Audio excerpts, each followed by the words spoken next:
Hi, I'm Caroline Mitchell, canine behaviourist at Good Doggy. So I often get asked by my clients to help stop a whole variety of different kinds of behaviours.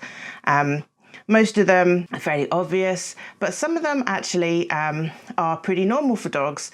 And although we don't accept them, we don't love them, they are the kind of thing we should be encouraging our dogs. Often they're a very big part of a dog's normal kind of communication. So I want to talk a little bit about those kinds of behaviours, the ones that maybe you don't prefer, but which are normal behaviours and we should just learn to live with. And also at the end, I'm going to talk about some behaviours that I don't get asked to fix as much as you would think, and actually are things that we should really be focusing on, things that we kind of throw away as normal, which are actually perhaps indications of other kinds of problems, or maybe some lack of resilience or lack of confidence or something like that. So we'll start with what is actually normal. So I'm going to start with sniffing people and other dogs' bums.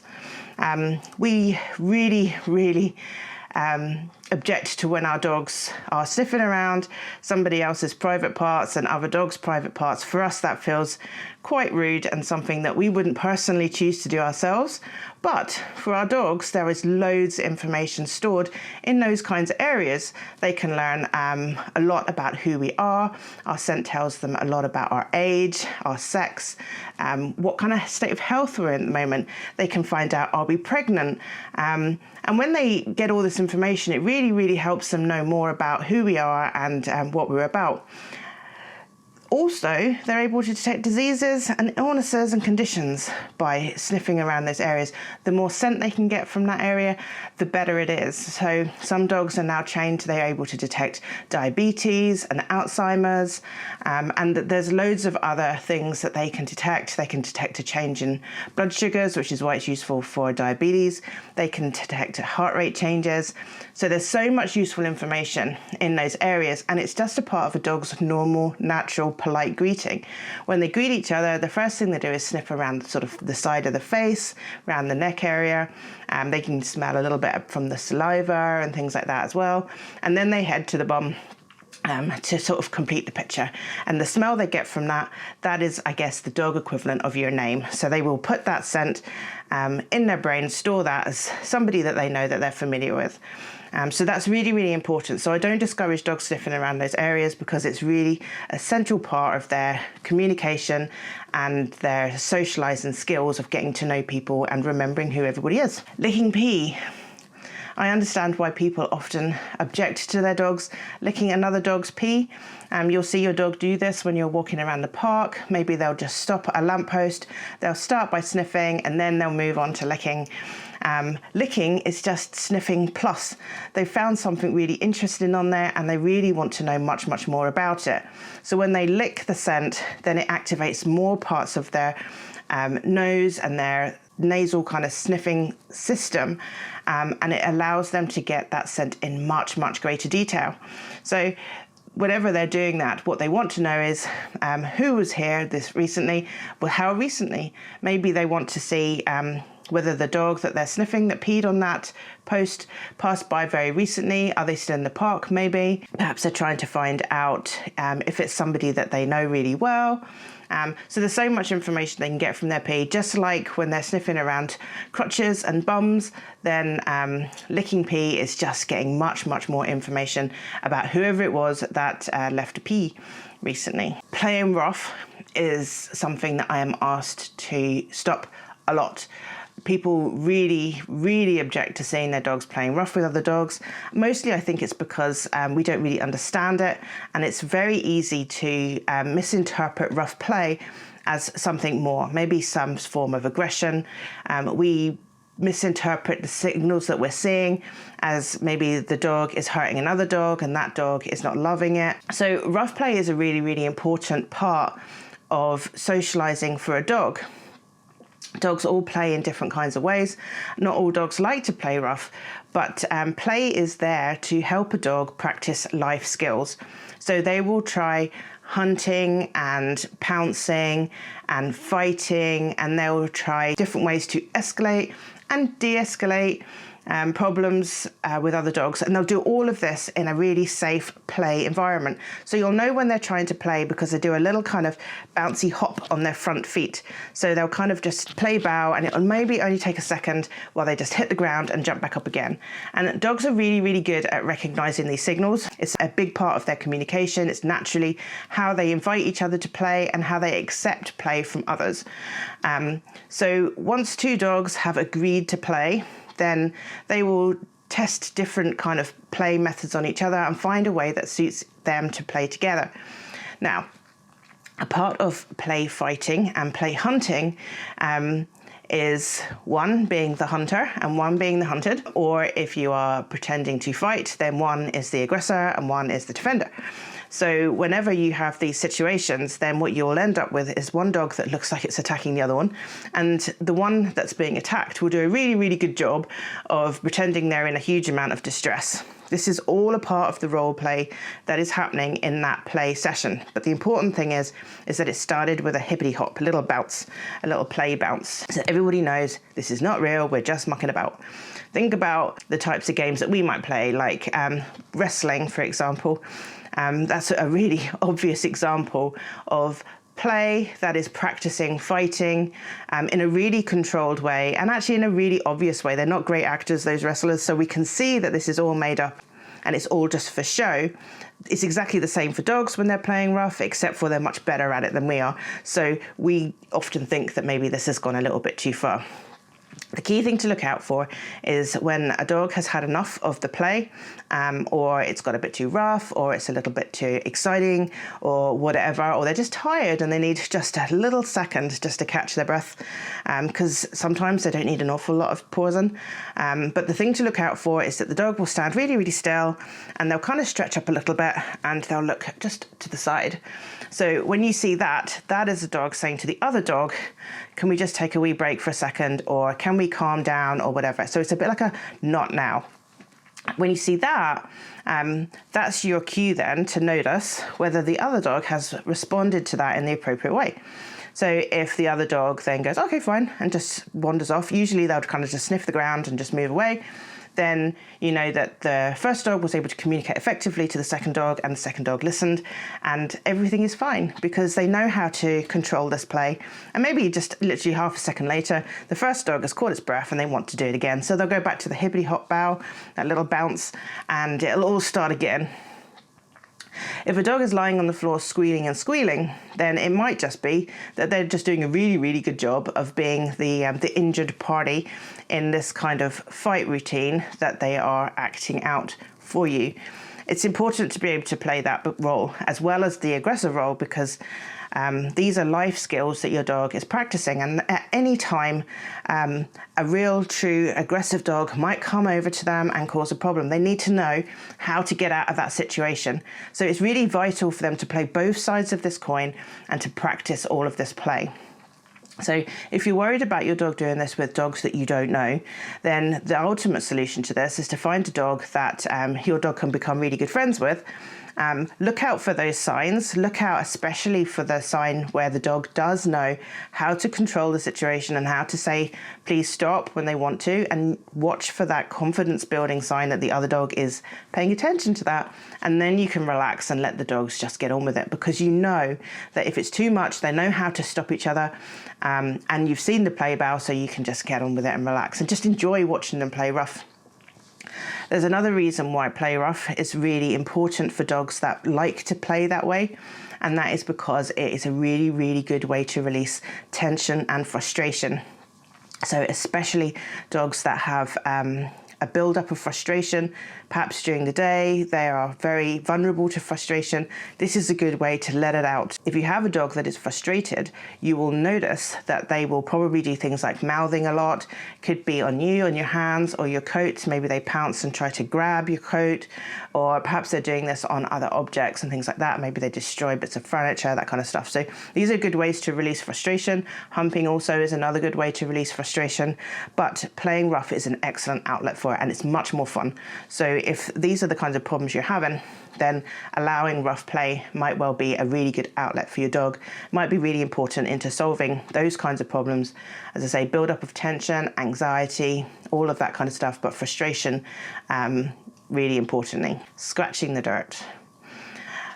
So when your dog goes to the toilet, very often they'll do their business and you're there with your bag over your hand trying to pick it up, and while you're doing that, your dog is busy scratching the ground and throwing up all of the dirt right into your face and all around them. So scratching the dirt is a really important behaviour for a dog. What they're trying to do is they're trying to spread their scent out a little bit. So this is a message for the next dog that comes along. So your dog likes to sniff the ground, likes to sniff around lampposts and all that kind of stuff. These kind of areas contain a huge amount of information about your dog and other dogs. So next time a dog comes past here, he's spreading his scent out nice and wide so that they're attracted to this area and they come over and they come and have a good sniff. So they can see who he is and what he's doing here, do they know him? All those kinds of informations that your dog is getting when they're sniffing the ground, when they're on their walks. Now, a lot of people think their dog's pretty bad at this because nearly always, in fact, I would say 99% of the time, your dog is never doing this even anywhere near where they've just pooped. So lots of people feel like this is just a failure of a behaviour. It just didn't go right. They're not quite sure what they're supposed to be doing. But actually, your dog never intended to kick his poop everywhere. He actually has scent glands in his feet. So whenever he scratches the ground with his feet, it releases that scent from those glands onto the ground and it gets kicked everywhere. So that's what he's actually trying to do. He's not trying to spread his poop everywhere. He is trying to activate those scent glands, get that scent onto the ground and then spread it out for everybody to see. Moving on to not eating when dogs are alone. So sometimes people think their dogs are very anxious because they won't eat when they're by themselves. Dogs are really sociable animals. They like company when they're eating. You might find that your dog will eat in the house when you're there, but sometimes they like to gather up big mouthfuls of food and they'll carry it all the way from the kitchen into the living room where you're sitting, and they'll put it on the ground and they'll munch away there. And when they finish that little pile, they'll go back for another pile and they keep going backwards and forwards. So this is a really normal behaviour because they want to eat in your company. Lots of people will tell me that when they stand in the kitchen with their dog, they're quite happy just to eat away. So it's not about where they are, it's not about their bowl, it's not about their food, it's all about that company. And this is another good reason not to leave food down for your dog whenever you go out for the day, because very, very few dogs will eat that food. It won't matter how hungry they are, they will wait until you come home. Most dogs don't love being by themselves. Most of them will cope pretty well with it, but they're not in love with it either. And even very mild levels of kind of concern or anxiety will put a dog off wanting to eat their food as well. So there's two reasons why a dog won't eat when you've left the house. But when you're in the house, try to stay with your dog while they're eating, and you'll find they'll eat their food up much, much quicker. And finally, I want to talk about growling. People talk to me like growling is a bad thing. I want to stop my dog growling. And I understand exactly what they're trying to tell me. They don't want their dog growling in any situation. Of course they don't. I don't either. But in the grand scheme of things, growling is a normal part of dog communication. So although it's not a desirable behaviour, we are not going to discourage that as a behaviour that they're allowed to do. I want your dog to feel that they are able to communicate to you anytime that they feel uncomfortable or they're not happy. They should feel really comfortable growling to let you know that. It's just a big part of their communication. It could be the same as me shouting at somebody. It's not a desirable behaviour. Nobody really wants to hear me shouting at them. But if I don't feel empowered to shout, then what do I do instead? And this is really the reason why I never discourage growling. I always encourage people to never ignore a growl. Don't try to stop it, because as soon as you do that, then the dog loses the power to communicate with you and they will start doing other things. This will create anxiety, it knocks resilience, and it makes them feel separate from you. And we want to build trust with them. They want to trust that if something's wrong, that they can tell you and you will help them. But when we remove that, then that spoils all of those things. So when a dog is growling, we will change the behaviour that caused the dog to want to growl, but we will never discourage growling. I will never tell a dog off for growling, and I will never try to stop that behaviour. For me, growling is a really, really very visual and audible sign that stuff has gone very, very wrong, but it's also a sign that we still have time to change things before things get really out of hand. So growling in some ways is a really good behaviour, and we should never try to discourage that. So that's my top list of things that we should actually encourage, that people often want to change about their dogs. Let's move on to stuff that I think people should be working on that often gets ignored or put to the side.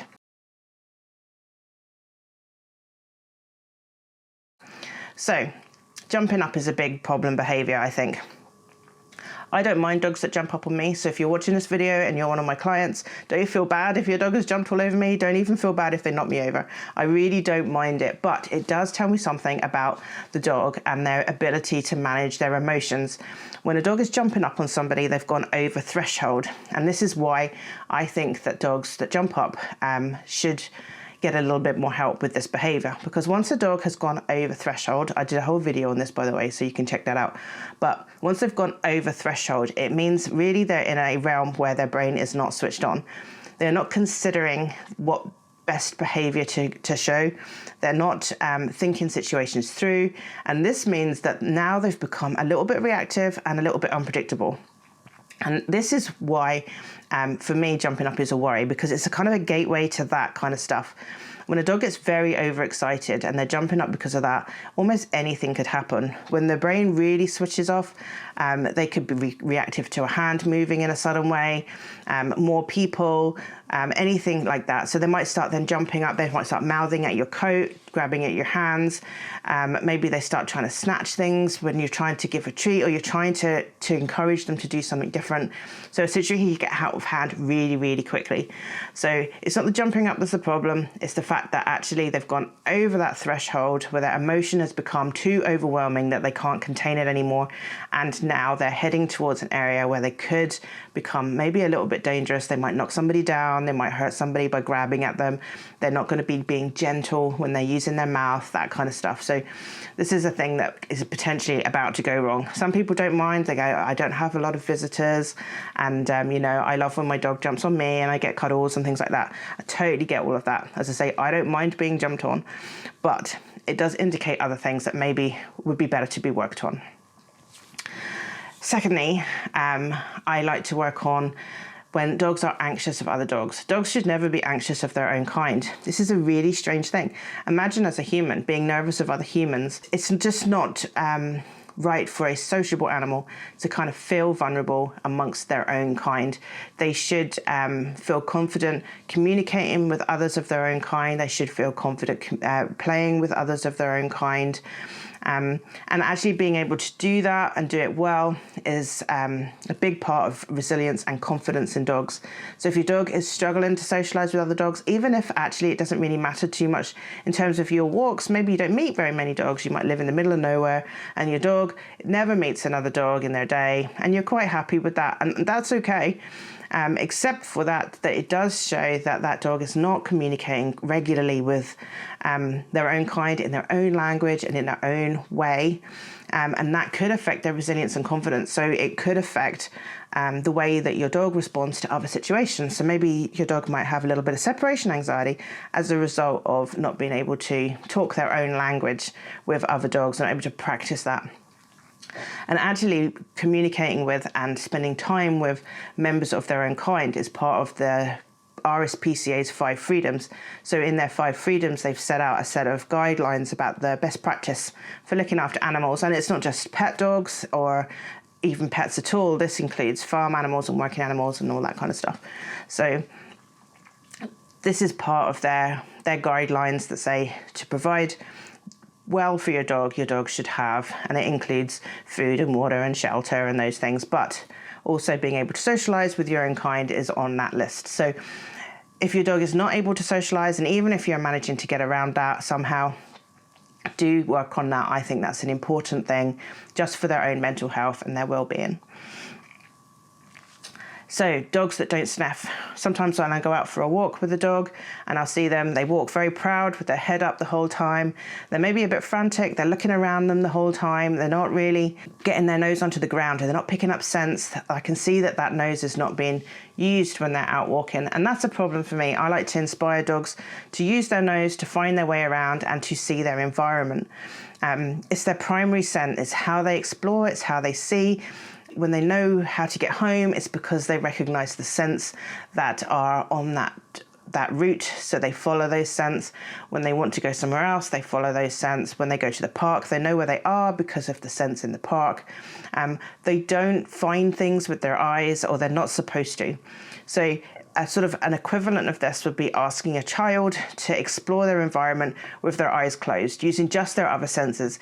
It feels so odd and it's not effective at all. And it's really, there's a lot of anxiety there. It's not an easy thing to do. Because our eyes are our primary way of searching and finding and learning and discovering. And for dogs, that is their nose.